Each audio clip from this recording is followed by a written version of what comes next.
그러다 보니까 마지막으로 넘어가서 약 선남자 선여인 어후 말세 유수지 독송 착용. 그 선남자 선여인이 말세에서 이제 이 경전을 읽게 된다면은 아약 구설자 내가 이것을 대략적으로 설명한다면 혹 어떤 사람은 듣고 마음에 광란을 일으켜서 심즉광란 호의불신 믿지 않을 거다. 수보리와 마땅히 알아야 한다. 당시 지경이 그리고 불가사의 이 경전은 불가사의하고 이 과보 역시도 불가사의하다 이렇게 이야기를 하거든요. 근데 저는 이 16품이 되게 쉽게 넘어갈 수 있을 줄 알았었어요 원래. 그래서 17품까지 읽어보세요 그랬어요. 근데 16품이 가장 어려웠었는데 전 개인적으로 왜 그랬냐면은 지금 이때까지 이 경전이 좋다 얘기를 했는데 이게 왜 좋은지를 몰랐었거든요. 근데 이게 왜 좋은지를 좀 명확하게 이야기를 해주는 그 파트가 이 16품이라고 봤었는데 오늘따라 되게 경전에 대한 설명이 제가 어려운 이유가 오늘 이야기를 하고 싶었었던 감정 자체가 억울함에 대한 이야기였었기 때문이에요. 아까 얘기했던 것처럼 내가 분명히 잘했는데도 나쁜 결과가 돌아오고 혹은 난 아무것도 안 했는데 나한테 처음부터 악의로 접근하는 사람들도 있고 막 그러잖아요. 그럼 나는 이것들을 어떻게 받아들여야 하나 라고 얘기를 한다면은 부처님은 저는 개인적으로 이것들을 그냥 다 베리언스 그러니까 확률이라고 보는 쪽이거든요. 저는 이제 포커를 하거나 뭐 그러다 보니까 뭐 예를 들면 모든 삶은 약간 이런 식으로 움직인다고 봐요. 이런 식으로 절대 한 번에 안 올라가 왔다 갔다 한다는 거지. 이 어떤 다운스윙 구간도 있고 왔다 갔다 이렇게 올라간다고 봐요. 하다못해 주식 그래프도 이러잖아요. 절대로 한 번에 이렇게 빡 올라가지 않죠. 분명히 다 올라가는데 이런 다운스윙 구간도 있고 이런 변동성이 일어나는 그런 구간들이 있는 것처럼 실제로 삶은 내가 원하는 것들을 한 번에 주지 않는다고 보는 쪽이에요. 그래서 그냥 일어나는 모든 것들을 그냥 확률적인 분산값으로 받아들이는 쪽인데 저는 개인적으로는. 근데 부처님은 이런 식으로 이야기를 안 해요. 이게 되게 어려운 걸 아는 거야. 이런 수학 자체가. 내가 받아들일 수 있는 거는 내한테 나쁜 일이 일어나게 되면 우리는 보통 어떻게 얘기하냐면 나쁜 일이 일어나게 되면 우리는 보통 후회 말대로 그러지 말았어야 하는데 예를 들면은 내가 집 앞에서 어떤 강도를 당했으면 내가 그날 거기 가면 안 됐었는데 까지도 얘기하거나 괜히 그런 거 있잖아요. 꿈자리가 뒤숭숭한데 뭐가 일어나면 내가 그 꿈을 꾸고도 조심하지 않았다니 이런 식으로 얘기를 하거나 그러지 말았어야 되는데 나중에는 억울함이 돼요. 뭐냐면 왜 나한테만. 근데 이러다가 나중에 뭐가 되냐면 그 후회 억울함 그러니까 오늘 정확히 이제 아쉬움 후회 억울함 이렇게 진행되는 그 안 그랬으면 좋은 마인드가 일어나는데 억울함 다음에 보통 뭐가 일어날까요? 겪어보시는 거 있나요? 후회도 겪어봤고 억울함도 겪어봤을 거예요. 근데 억울함 다음에 자기 마음이 어떻게 변하는지 지켜본 게 있나요? 억울함 다음에는 보통 그 새로운 믿음이 생겨. 예를 들면 그 미신적 믿음이 생기거나 종교적 의식이 생겨납니다. 내가 잘했는데도 안 돼. 그럼 보통은 기독교나 아니면 다른 종교들에서 얘기하는 게 앞으로 뭐가 되기 위해서, 그렇죠? 아니면 또 그 너가 가지고 있었던 그러니까 하나님의 뜻이 있는데 너가 모르기 때문에라고 얘기하면서 끊임없이 그 억울해하는 사람들을 위한 달래는 게 필요하잖아요. 근데 또 가끔 이 억울함이 계속 쌓이다 보면 종교가 없는 사람들 중에서 미신적 믿음이 생긴 경우가 있어요. 뭐냐? 이렇게 됐으니까 다음에 이렇게 되겠지. 그 혹시 도박 같은 거 좀 좋아하신? 제가 이게 제 원래 직업 중에 옛 회사 중에 하나 이제 포커 회사였었고 막 그러다 보니까 그 도박 게임에 대해서 필요 이상으로 잘 알아요. 도박을 하지도 않는데 그 갔었던 이유는 제가 포커를 조금 배우다가 보니까 내가 이거 까딱 잘못하면 집을 날리겠다. 그래가지고 이렇게 된 이상 나는 카지노에서 그러니까 온라인 카지노든 아니면은 그 하여튼 요 업계에서 일을 해야 내가 돈을 안 잃겠다. 도박을 하는 사람은 잃으니까 하우스에서 일하면 돈을 안 잃지 않을까라는 생각으로 그 포커 소프트웨어 개발 회사에 들어가서 일을 했었어요. 근데 그러다 보니까 이제 이런 확률 게임들에 대해서 많이 알게 되는데 그 바카라라는 게임이 있습니다. 대충 뭔지 아십니까? 홀짝을 맞추는 게임이에요. 기껏해야 그냥 홀짝을 맞추는 게임이에요. 이런 거에다 그냥 거는 거예요. 플레이어 그러니까 거는 게 단순해. 플레이어 아니면 뱅커야. 근데 플레이어는 50%, 뱅커는 49.5%거든요. 근데 뱅커는 49.5%인 대신에 2배를 주고요. 플레이어는 50%인 대신에 그 1.95배를 줘요. 약간의 그 확률적인 아쉬움이 있는 거죠. 근데 기대값은 둘 다 마이너스예요. 생각해보면. 그러니까 100을 걸면 95밖에 못 받는 거야, 장기적으로. 근데도 이걸 하거든요. 근데 이 바카라를 보면 이런 줄이라는 게 있습니다. 이게 결과표를 이렇게 꾸준히 이렇게 나오는 거예요. 이게 플레이어, 뱅커, 플레이어, 뱅커, 플레이어 이런 거예요. 이게 대충 홀짝인 거죠. 그 봐봐요. 여기서 내가 만약에 플레이어를 걸었어. 플레이 맞아. 그럼 난 돈이 2배가 되는 거죠. 다시 플레이어 걸었어. 4배가 되는 거죠. 막 이런 식인 거죠. 근데 이 줄이 진짜 웃기는 게 규칙이 있어 보입니까? 없죠. 당연히 없지. 규칙이 어딨어. 규칙이 있으면 그게 카지노야? 수학 문제지. 바카라는 애초에 처음부터 설계 자체가 확률적인 난수를 만들기 위해서 존재해요. 여기서부터 여기까지에다가 그 트럼프 카드를 6덱에서 3덱 정도를 넣어놓고요. 랜덤하게 그 빨간 카드를 넣어놔서 그 빨간 카드가 나오는 순간 이 카드를 다 섞어버려요. 이거 뭔 소리야? 내가 이 카드를 계산을 해봤자 빨간 카드가 나와가지고 다 섞어버리면 다시 난수가 되니까 계산이 무의미해지거든요. 근데 사람들은 무슨 생각을 하냐면 이걸 맞출 수 있다고 보는 거야. 그 도박꾼들은 가끔 이걸로 생활하는 분들을 생도라고 불러요. 생도. 생활 도박꾼. 이 새끼들은 어떻게 생각하냐면 자기가 바카라를 맞출 수 있대요. 그래서 이런 줄이 나오면 그때부터는 줄을 타는 거야. 플레이어를 계속 타는 거야. 플레이어가 무너질 때까지. 근데 문제는 이 줄이 언제 나오냐고. 그래서 약간 이상한 생각을 해. 풀 아니면 풀뱅뱅 막 이런 식으로 해서 뭔가 어감을 쫓아가. 플레이어 당연히 뱅크 아니야? 그러고 뱅뱅 풀 아니야? 막 이러면 미친놈들인 거야. 이게 뭐야? 방금 얘기했었던 그 미신적 믿음인 거야. 예를 들면 액땜 같은 것도 비슷한 거죠. 뭔가 나쁜 일이 일어났으니까 다음에 좋은 일이 일어나겠지. 아니면 나쁜 일이 계속 일어나니까 내 인생은 이런 거야. 이런 식으로 어떤 미신적 믿음이 일어나죠. 억울함이라는 건 보통 이런 식으로 쌓여요. 근데 이게 이런 그 억울함, 이 억울함, 즉 일어난 일을 받아들이지 못하는 마음인 거죠. 이후의 사건에서 대하는 개인의 태도를 다르게 만들어. 그러지 않나요? 계속 홀짝놀이에서 계속 내가 홀 당한 거야. 그럼 이제 다음에 어디다가 걸래? 라고 하는 순간에 그냥 사실 어차피 두 개 다 50%면 아무데나 걸어도 되잖아요. 근데 필요 이상으로 고민하고 있어. 홀이니까 다음은 막 이러고 있는 거야. 뭔 소리라는 거야. 다음에 어딨어. 그냥 또 50%지. 근데 이런 식의 태도를 만들거나 혹은 나중에는 예를 들면은 성공 확률이 90%, 실패 확률이 10%짜리인 어떤 시도가 있어요. 그건 도박이라고 볼 수는 없죠. 성공 확률이 90%는 사실 도박이 아니라 확률적인 실패가 있는 자기 개발에 가까운 거잖아요. 근데 그거에 진짜 운이 나쁘게 3번 연속으로 실패를 한 거야. 그럼 다음번 4번째 걸 안 할 거예요? 해야죠. 그 수학적으로 이게 하는 게 맞잖아. 근데 나한테 계속 어떤 실패가 만들어지다 보면은 안 하게 돼요, 인간은. 분명히 하는 게 맞는 건데. 예를 들면은 공부를 하면 내 삶이 좋다라고 치는데 공부를 했는데 성적이 안 나와. 그러면 성적이 잘 나오게 하기 위해서 고민을 하고 공부를 해야 되는 게 맞는 건데 어느 순간에 이 길은 내 길이 아니야. 그리고 딴 길을 가요. 이게 진짜 맞고 이게 내 삶에서 가장 좋은 거면 그걸 해야 되는 게 맞는데도 물론 공부뿐만이 아니라 대부분의 것들이 다 그렇죠. 근데 문제는 우리는 이게 나한테 맞는 건지 안 맞는 건지 찾을 수 있는 방법이 있나요? 이 확률을 까볼 수가 없잖아. 요 박스 안에 검은 공이 몇 개인 건지 흰 공이 몇 개인 건지 우리는 모르는 거예요. 그럼 어떻게 해야 돼요? 확률을 몰라. 모르는데 너무 두려워가지고 내가 시도를 못하는 순간들이 막 있다고 쳐봐요. 그럼 그때 우리는 보통 어떤 식으로 움직여야 되냐면 이게 옳은지 그른지를 먼저 봐야 돼. 이게 되냐 안 되냐 이전에. 그러지 않아요? 되냐 안 되냐는 우리가 판단할 수가 없어. 그 교수님 저희 도시쌤의 인식론 수업 아직 안 들으셨죠? 들었어. 그 JTB 문제 이야기 들었었나요? 그거 보면 될 것 같지만 다 틀린 그런 알미 있잖아요.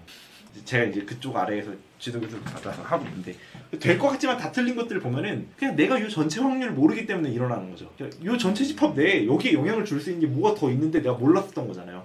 얼마든지 인생은 그렇게 꼬일 수가 있단 말이죠. 뭐 예를 들면 제가 어제 운전하다가 그랬었는데 운전하다가 제 앞에서 사고가 날 뻔한 일이 하나 있었는데 저 오토바이 타고 가고 있었고 제 앞에 차가 있었거든요. 근데 보통은 차도에서 사고가 안 나요. 근데 그 더워서 청소년들이 좀 미쳐 있었던 건지 이상한 놀이를 하더라고요. 군자역 근처에서 차도로 확 뛰어내려갔다가 올라오는 그런 놀이를 한 거예요. 3-4명이. 그런데 저는 2차선에 없고 2차선에 있었어요. 그러니까 끝차선에 그 까만 차가 있었는데 이렇게 가는데 애들이 부악 이렇게 뛰어가니까 이쪽 차가 급하게 멈췄는데 핸들을 이렇게 틀었었거든요. 근데 제가 여기에 있었으면 부딪혔어요. 근데 여기에 있었기 때문에 뭐야 그러고 간 거란 말이에요.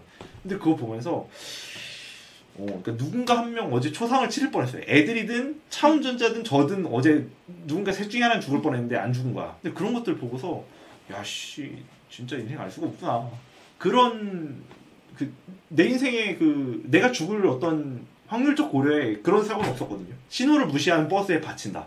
아니면 갑자기 뇌경색이 온 운전자의 그 정신을 놓았으나 엑셀을 밟고 있는 그런 차에 부딪힌다. 막 이런 건 있을 수 있지만 그런 것까지도 난 고려하고 산단 말이야. 근데 미친 고등학생이 갑자기 차도에 뛰어드는 놀이를 했는데 우연히 실패해서 죽는다는 내 가정이 없는 거잖아요. 근데 어제 그걸 보고서 내가 이것까지도 가정을 해야 되는 거야? 라는 생각을 했단 말이죠. 근데 그런 일이 계속 일어나. 우리는 그런 것처럼 모르잖아. 근데 실제로 일어난 일이 일어나는 원인들에 대해서 우리는 몰라요. 분명 원인이 있으니까 일어나게 하는데 우리는 그 원인을 몰라. 근데 그 원인을 모르는데 빨리빨리 받아들여야 되는데 이걸 한번 억울해 하다 보니까 이걸 못 받아들여. 근데 부처님은 이걸 뭐라고 얘기를 해? 야 씨발 그 전생이 이야기를 하는 거지.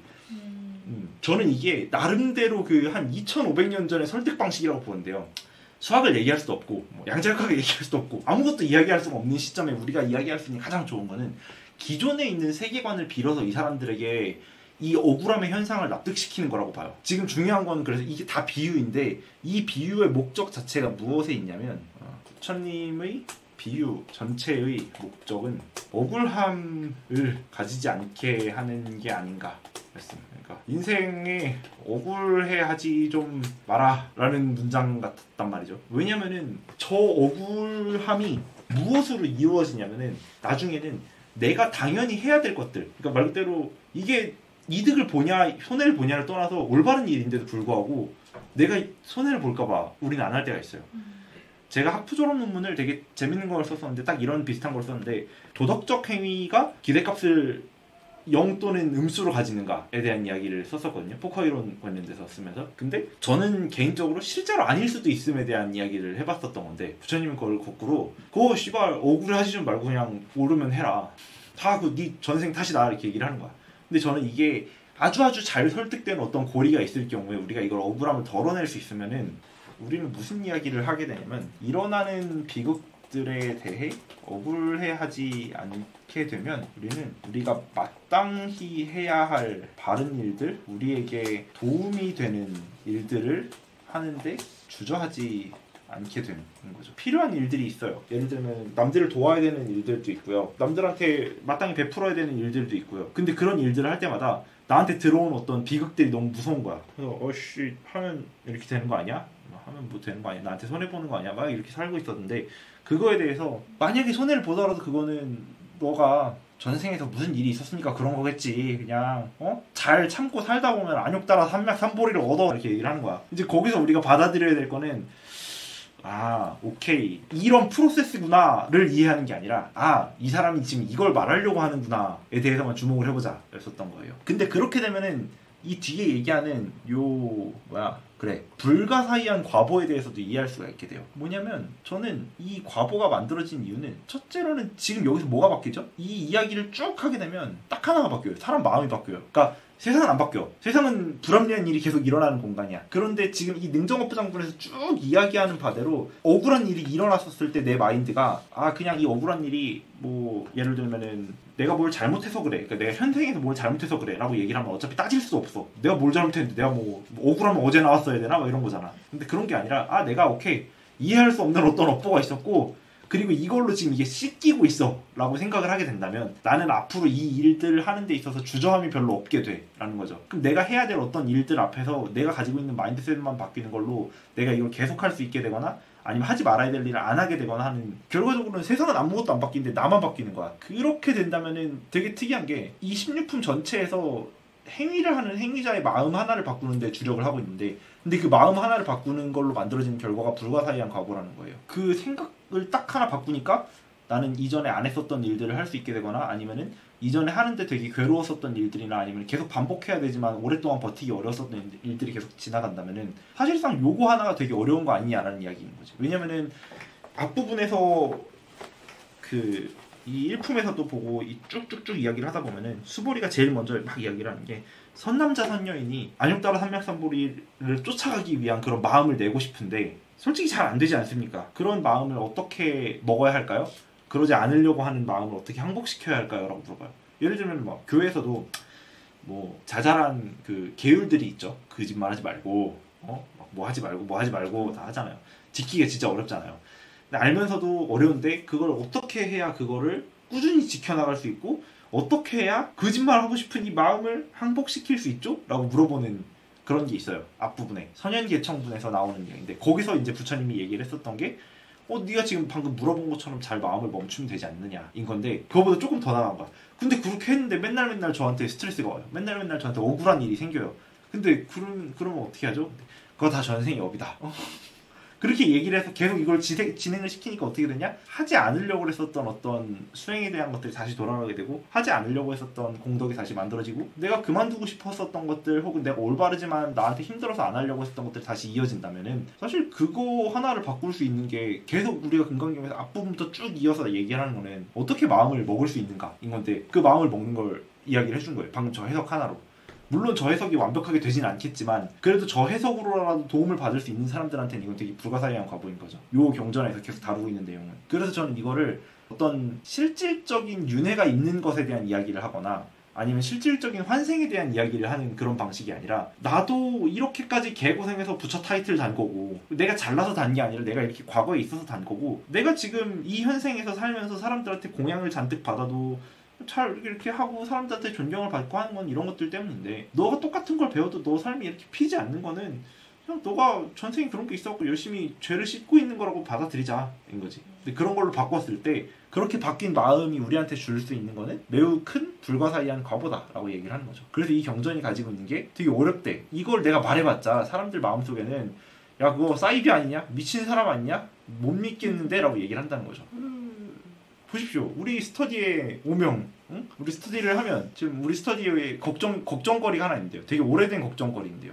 우리 이 스터디의 사람들 외면 고민은 너 아직도 그 사이비 불교 모임 나가냐라는 이야기를 듣고 있어. 대체 무엇이 사이비인가? 동양철학 전공대학원생, 서양철학 전공대학원생, 현직 윤리교사까지 얘기를 하는 불교 모임인데 듣고 있는 명칭? 너 아직 그 사이비 불교 모임 나가냐? 그래서 나도 그래서 이제 이걸 이제 실시간으로 겪고 있는 거지. 여기 뭐야? 어디냐? 여기 수지 독송 착용 약 위인 경천 실시간으로 겪고 있는 거지. 경전을 가지고 다니고 읽고 있는데 가벼이 여기고 천시당하는 거야. 그래서 아씨 어떡하냐 우리 어떻게 이 천대 어떻게 없애냐 알 수가 없어. 근데 뭐 이렇다고 하니까 이제 그렇구나 하는 거지. 선세제협 응탁도인가.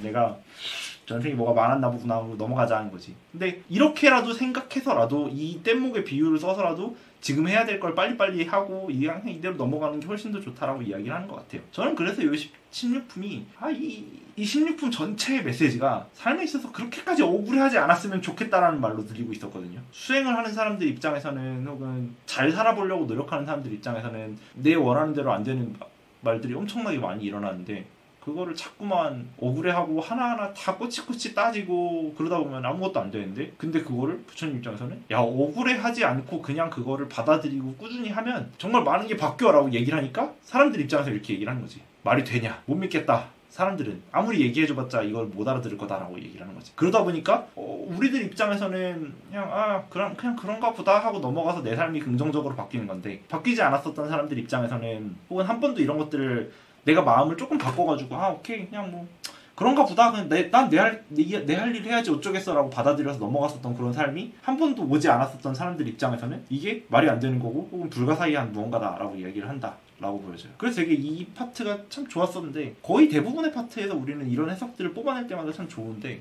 저는 이걸 되게 가볍게 보고 16품을 스터디를 준비했다가 생각보다 양이 많이 남는 거 보면서 이거 개 어려운데 여기까지가 이제 16품이었는데 혹시 마무리를 하면서 추가적인 생각들이 드는 게 있으십니까?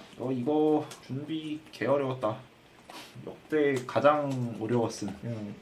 근데 저는 이런 훌륭한 말씀을 들을 때마다 늘 이제 사특한 그 마음이 생겨서 반발심이 약간 반항심리 같은 게 생겨서 아까 윤회나 전생 얘기도 진짜 그런 게 있다라고 믿게끔 하려고 그런 얘기를 하는 게 아니라 기존에 있던 어떤 그냥 기존에 이미 세팅되어 있는 세계관을 그냥 그대로 잘 활용을 하면 그게 더 새로운 세계관 만들어내는 것보다도 유익하고 받아들이기도 쉬우니까 그렇게 한 거다라고 이렇게 얘기하시면서 결국 그 부처 석가모니불도 결국 이전에 무언가로 인해서 그렇게 된 거고 그 지금 살아가고 있는 사람들도 그 어떤 억울한 일을 당했으면 그게 이전에 너의 무언가를 이제 깨끗이 씻어내는 거고 그 지금의 그 과정이 앞으로 더 좋게 만들 거다라고 얘기를 했다면 그거는 동의를 할 수 있는데 그러면 이게 결정론이라는 비판을 받을 수밖에 없지 않나. 왜냐면 그냥 정말 심플하게 생각하면 옛날의 일로부터 지금의 일이 생기고 지금의 일로부터 미래의 일이 생기면 나는 그 세계관에서 뭘 할 수 있는 거지라는 생각이 이제 사특한 생각이 들더라고요. 이제 자유의지 뭐 이런 쓰잘데기 없는 개념으로도 떠오르고 하면서 근데 이게 떠오른 이유가 사실 성리학이 저는 그런 비판을 많이 받는다고 생각하거든요. 이제 태극으로부터 모든 게 다 나와서 사실 성리학에서 모든 사람이 선할 수 있다고 얘기할 수 있는 근거가 그 만물의 그 도덕성, 인의 예지와 같은 도덕성이 이미 만들 때부터 다 깃들어져 있기 때문에 너는 이미 그거를 해낼 수 있는 사람인데, 단지 어떤 그러니까 리가 다 있으니까 괜찮은 사람인데 기의 어떤 그 탁함, 혼탁함이나 이런 것들로 인해서 리를 잘 발현하지 못하는 거에 좀 더 힘내봐라는 세계관이거든요. 근데 기질도 이미 정해져서 기질이 갖추어져 있는데, 내가 이미 혼탁한 길을 받았는데 리가 어떻게 드러날 수 있는 거지? 누구는 같은 일을 해도 더 좋은 결과가 나오고 누구는 더 좋지 않은 결과가 나온다면 이미 정해져 있는 거나 다름이 없잖아라는 비판을 받는데, 다른 맥락이지만 불교도 살짝 그런 느낌이 들어서, 물론 그렇게 해석하지 않을 여지도 많지만, 근데 기본적으로 불교가 가지고 있는 결정론이라는 비판, 그러니까 결정론의 어떤 무의미함이라는 비판들은 꾸준히 있었던 이야기죠. 왜냐면 불교는 실크로드를 통해서 근대 철학에 영향을 주었고, 그 근대 철학에 영향을 주어서 동양 철학으로부터 영향을 받았던 라이프니츠부터 스피노자나 쭉 이어오는 다 이 불교적 세계관 내에서 영향을 본인도 모르게 받았었던 건데, 아니 2500년 전에 이 이야기는 진짜 무시무시하게 영향을 많이 줬었는데 결정론이라는 비판을 받을 수는 있어요. 근데 이제 제가 하고 있는 작업 자체가 딱 그 작업인 거잖아. 결정론이라는 게 과거가 현재에 영향을 줬다는 게 현재가 미래에 영향을 주는 건 아니다라는 게 지금 제가 하려고 하는 지점인 거잖아요. 잠깐 이야기를 하자면 수학적으로 요 마르코프 연쇄 모델이라는 개념이 있어요. 요 이미지가 좀 더 좋겠군요. 네, 이렇게 생겼습니다. 2랑 A가 있으면은 2는 2 스스로가 될 확률과 A가 될 확률이 있고요. A는 A 스스로가 될 확률과 2가 될 확률이 있다고 존재해요. 두 가지가 상태 변화가 계속 일어나는 방식인 거죠. 근데 이렇게 되면 무슨 이야기를 할 수 있냐면요. 만약에 A가 바뀌어서 2가 됐어요. 그럼 A는 40% 확률로 2가 된 거잖아요. 근데 얘가 앞으로 뭐가 될지는 얘가 어디에서 왔는지가 결정하는 건 아니죠. 그래서 과거는 현재를 만든 건 맞는데 그렇다고 해서 현재가 미래에 대한 무언가를 만들진 않아요. 그러니까 현재는 현재로부터 나 있는 되게 다양한 가능성들을 확률적으로 가지고 있고 그것들 중에 무언가가 선택되는 거일 뿐이라서 귀납적으로는 볼 수 있어요. 0.01의 확률도 가끔 일어날 수가 있고. 근데 문제는 그게 내가 과거에서 무엇으로부터 왔다가 무엇으로 갈지를 정해져 있지는 않다라고 이야기를 하는 쪽이에요. 이거를 수학적 모델로 이야기를 하면 되게 이쁜 게 나오는데요. 이건 아까 그거고.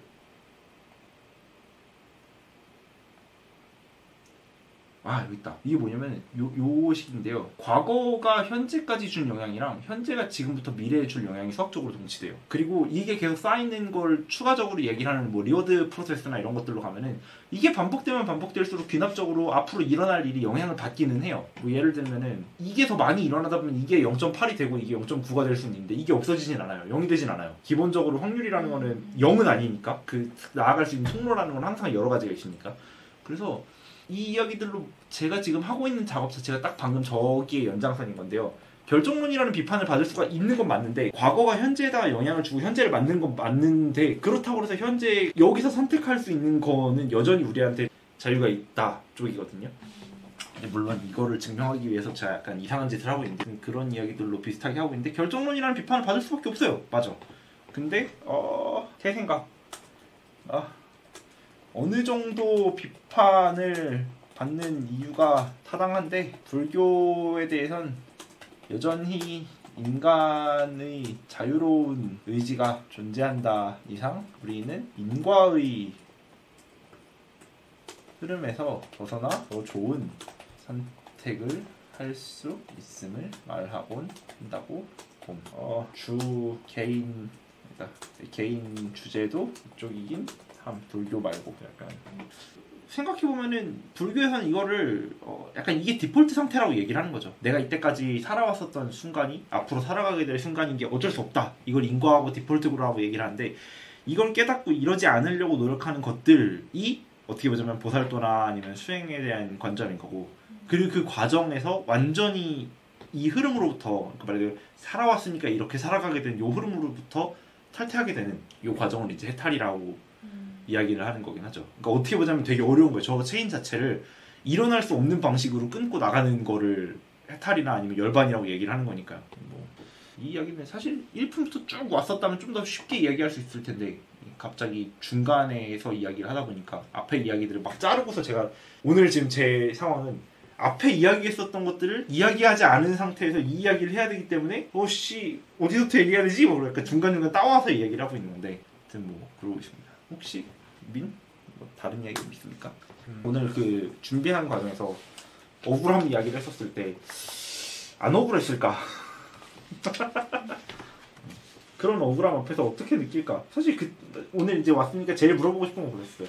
그 지난 시간에 우리가 다뤘었던 그 룸메 이야기를 했었을 때 어때요? 보통 그러면? 처음 네, 그런 일이 일어났었을 때 어떻게 받아들이고 어떻게 대처를 해요? 처음에 또 이상한 사람이다 이런 생각했었고 그리고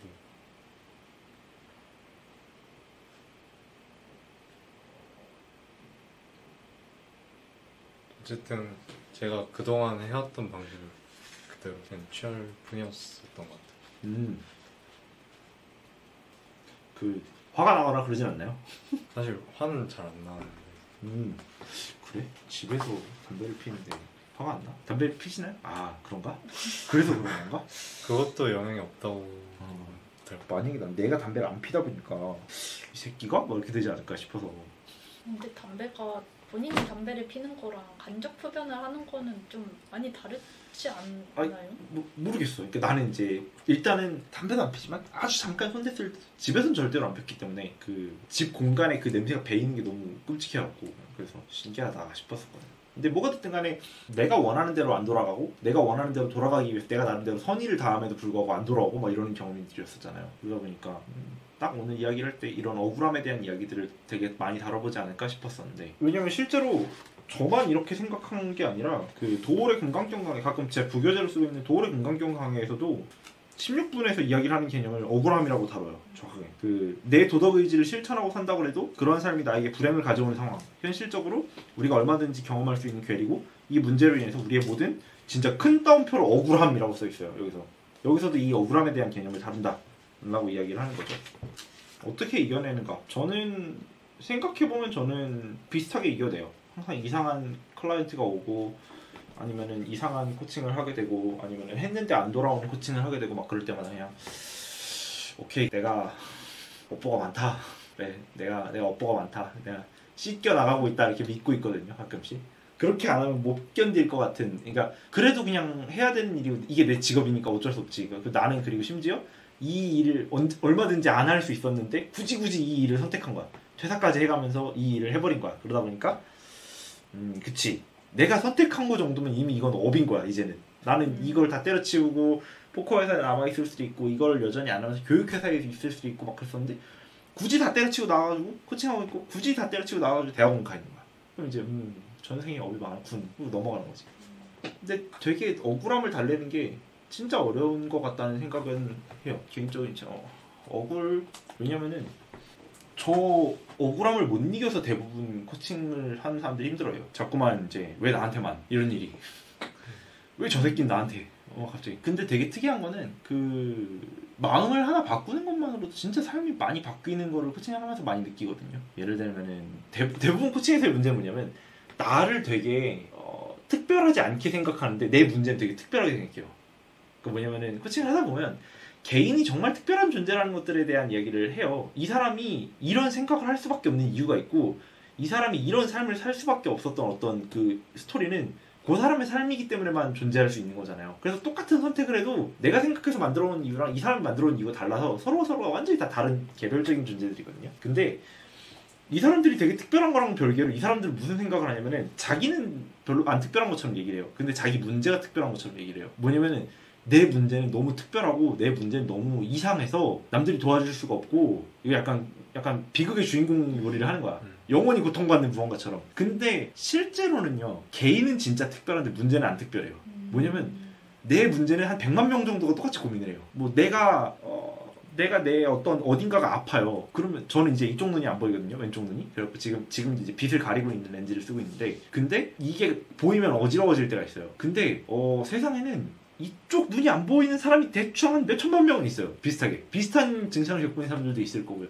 너무 희귀한 질환이 옛날 옛적에 연구 케이스가 됐었겠지만 그래도 공부를 아무리 해도 안 되면은 이게 본인의 어떤 특별한 이유인 것처럼 얘기하지만 대한민국의 평균은 5등급이기 때문에 비슷한 사람들이 얼마든지 있어요. 공부를 하는 과정에서도. 그리고 뭐 왜 나는 취업 안 되지? 그러는데 취업 경쟁률이 100대 1이면요. 안 되는 취업이 정상인 거예요. 되는 취업 이상했었던 거야. 그래서 100대 1을 뚫은 제가 비정상이고 99가 정상인 상황인데 내 문제가 되게 특별한 것처럼 느끼고 있고 내 문제가 일반적이다라는 사실을 못 받아들여요. 그러다 보니까 이걸 바꾸면은 나는 굉장히 특별한데 내 문제는 굉장히 일반적이구나가 되면 내가 나를 어떻게든 아낄 수 있게 되고 내 문제에 대해서 내가 너무 과몰입하지 않게 돼요. 그냥 누구나 다 겪고 있는 거면 누구나 다 해결할 수 있는 방식이 똑같이 존재해요.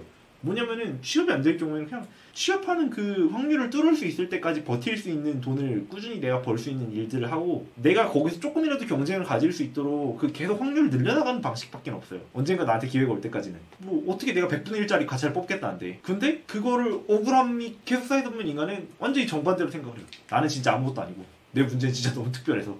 근데 이걸 바꾸는 게 어려워서 코칭을 할 때도 클라이언트들을 다룰 때 이 지점을 되게 어려워하고 있었는데 하필이면 딱 이 이야기를 듣게 되면서 이 되게 오늘 이 이야기를 들으면서 나도 나 나름대로 코칭을 하는 클라이언트들이랑 이야기를 해볼 수 있는 주제를 좀 만들어보면 좋겠다 싶은데 언젠가 2차 스터디를 조만간 다시 하게 될 수도 있는데 제가 그때 한번 좀 더 다시 정리를 해서 이야기를 더 해봐도 좋겠다 싶은 품이긴 한 것 같더라고요. 그래서 좀 많이 이야기를 해봐야 되고 아마 이 16품에 대한 건 뒤에 가서도 한번 또 나올 테니까 언젠가는 이 억울함에 대한 감정은 또 주기적으로 이야기를 해보면 좋을 것 같긴 해요. 왜냐면은 이걸 다 전생에 대한 비유로만 넘어가기엔 너무 유물론자의 입장에서 너무 쉽지가 않아. 그래서 뭐 저는 개인적으로 다 전생에 대한 비유라기보다는 낮은 확률이 항상 존재하고 있어서 그냥 이걸 받아들이는 수밖에 없다 이건데 그쵸. 낮은 확률인데 너무 자주 나오는 것 같은 거야. 돌부리 걸려서 넘어지는 게. 왜 나한테만 이런 마음이 안 생길 수가 없는? 저는 이 내용이 저한테는 그래도 좀 설득력 있게 느껴졌는데 그 이유가 억울함이라는 감정이 생기는 그 기제는 그대로 두고 지금 현실을 더 잘 살기 위한 방법을 얘기해 주는 거잖아요. 그게 설득력이 높았던 것 같아요. 감정은 누가 알려준다고 할 수 있는 게 아니잖아요. 그냥 그쵸. 느껴지는 거니까. 그렇죠. 결국에 근데 불교에서는 비슷하게 얘기하는 게 불교는 세상을 바꾸는 이야기를 하는 게 아니라 나를 어떻게 바꾸는지를 이야기를 되게 자주 해요. 결국에 이제 해석에 대한 이야기로 들어가요. 일어나는 일인데 이걸 내가 뭐라고 해석하느냐에 따라서 되게 달라지는 그런 구조인 거잖아요. 근데 결국에 해석하는 사람이 한 명이 바뀌니까 그 사람의 삶 전체가 어떻게 해석하느냐에 따라서 어떻게 살아가느냐가 다 바뀌는 거를 보여주는 되게 대표적인 예시 같은데. 근데 이게 이제 왜냐면 불교 자체가 나중에 이제 좀 쭉 이어오면서 특히 스피노자의 정서 이론이나 이런 개념들이랑 불교랑 되게 많이 나와서 현재는 인지과학이나 이런 파트로 많이 옮겨갔단 말이죠. 현대 심리과학의 어떤 총알하고 부를 수 있는 그런 인지과학으로 오면은 감정과 정서와 감각을 다 하나하나씩 쪼갤 수 있어요. 우리는 예를 들면 아픔은 실제로 아픔까지만 감각이고요. 이 뒤에 우리가 오는 정서는 우리가 보통 선택하지 않았다라고 생각하지만 사실은 선택을 하고 있어요. 되게 어떤 흥분되는 상황과 나에게 짜증나는 상황과 혹은 그냥 내가 어떤 신나서 치는 아픔, 그러니까 신나서 치는 박수에서의 아픔은 사실은 똑같은데 다 다르게 느껴지는 거인 것처럼 그러다 보니까 그 인지과학이나 이런 데에서는 사람이 가끔 휘가닥할 때가 있잖아요. 똑같은 걸 보고도 이상하게 느끼는 사람들, 그러니까 필요 이상으로 과하게 반응하는 것들 그런 것들에 대해서 비슷하게 이야기를 해요. 받아들이는 그 감각을 그런 식으로 해석하지 않는 방식에 대해서 조금씩 다 다뤄요. 그러다 보니 되게 비슷한 지점이 많이 이어지는 거를 불교로부터 이제 인지과학이나 아니면은 인지행동 치료라고 하기에는 CBT나 이런 쪽으로 가면 되게 비슷하게 찾아볼 수가 있기도 해요. 저는 그런 쪽을 좀 더 좋아했었긴 한데, 근데 진짜 이게 되게 어렵지만은 갈 수 있는 것들이 일어난 사건, 그 사건이 나한테 영향을 나쁘게 끼쳐. 그럼 나쁘게 끼치다 보니까 나는 부정적인 생각이 드는데 그거에 대해서 원인을 찾아보고 싶어도 원인을 몰라. 라고 하니까 이제 좀 약간 어떻게 보자면 그 리소스가 계속 과부하가 되는 거잖아요. 씨발 왜 모름. CPU 가열되는 이 상황을 해결해주는 어떤 특이한 방식인 거예요. 근데 뭐 이게 다가 아니라고도 보긴 하지만은 그래도 되게 저는 좋은 해결 방식들 중에 하나다라고 보기는 해요. 어떻게 보자면은 근데 이것도 막 완벽하진 않겠죠. 예를 들면은 이거랑 되게 비슷한 해결 방식들 중에 하나가 기독교에서도 하나님이 다 뜻이 있는 거다. 어떤 그 무지의 영역으로 이렇게 밀어넣는 대신에 이제 조금 주의해야 될 것들은 이런 전생에 대한 것들이나 아니면은 기독교에서 얘기하는 하나님에 대한 이야기들로 가서 다 뜻이 있는 거고 우리는 알 수가 없다 이렇게 무지로 놓으면은 무슨 일이 생겨나냐면 전생을 안다라고 얘기하는 사람들 아니면 하나님의 뜻에 대해서 조금 더 가까이 다가갔다라고 얘기를 하는 사람들 즉 그러니까 종교적 권위가 있는 사람들이 이런 이유들로 힘을 얻게 되는 순간들이 좀 있게 되겠죠. 예를 들면은 특히나 그런 종교적 권위에 대한 이야기들이 하나님이 다 안다 하나님의 어떤 계획이 있는데 우리는 모를 뿐이다라고 얘기를 해버리면 목사님은 그래서 조금 더 하나님한테 가까워 보이잖아요. 아니면 옛날에 교황이 그랬었던 것처럼 그런 식으로 가게 되면은 종교적 권위가 있는 사람들이 하나님 왜 우리한테 이러실까요? 얘기를 하면은 뭔가 좀 더 얘기를 해줄 수 있을 것 같고 이런 식으로 이제 권위가 생겨났었던 게 기존의 종교에서의 어떤 폐단들이었던 것들처럼 이런 전생에 대해서도 이렇게 나누면 나눌수록 전생이 이렇게 있었던 거야라고 한다면 할수록 이런 것들을 조금 더 설득력 있게 전생을 말해줄 수 있는 사람들이 혹은 조금 더 설득력 있게 무언가 이렇게 꾸며내줄 수 있는 사람들이 묘한 그런 지위를 얻게 되는 순간들이 오게 되지 않을까라고 해서 분명히 의미는 있는 해석인데 이 의미 있는 해석을 나를 달래고 빨리 버리는 용도가 아니라 이게 진짜라고 믿는 순간부터는 삶이 좀 고단해지지 않는가 다시 아까 그 생도랑 비슷한 방식으로 뭔가 이렇게 이상한 믿음을 가지게 되지 않을까 싶기도 해서 좋으면서도 이게 방편이라는 말을 끊임없이 되뇌이지 않으면 위험하지 않을까라는 생각도 가끔은 해요. 전생에 대한 전생관 자체가. 왜냐면 불교의 전생관이나 윤회관 같은 경우는 여전히 기복불교가 되는 경우가 되게 많잖아요. 기복불교가 되어 있는 불교들을 보면은 되게